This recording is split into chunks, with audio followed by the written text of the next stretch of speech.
Hello guys, and welcome back to this channel, where today guys, I'll be showing you how to use keyboard shortcuts in the editor on Wix.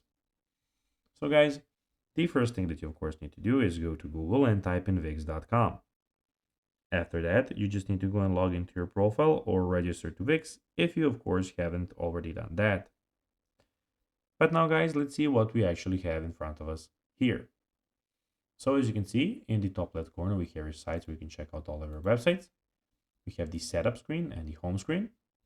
We also have the settings and the design site and the dashboard where we are at the very moment. But now guys, let's see how you can actually go and use keyboard shortcuts in the editor on Wix. First of all, go to the top left corner and choose the site where you want to edit. You'll go into the editor and it will look like this. Then here's some keyboard shortcuts for the Wix editor. So you can click Ctrl plus C or Command C on Mac to copy.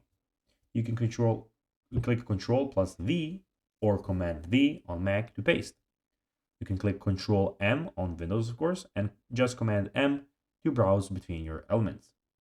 You can click Ctrl J on Windows and Command J to switch between mobile and desktop view.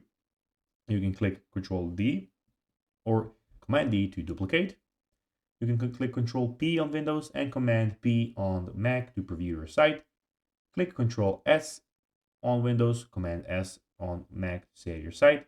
And of course, you can click Ctrl plus the arrow to move elements backwards on the step. So guys, that will be everything for this video. I hope that you found this video informative and entertaining, guys.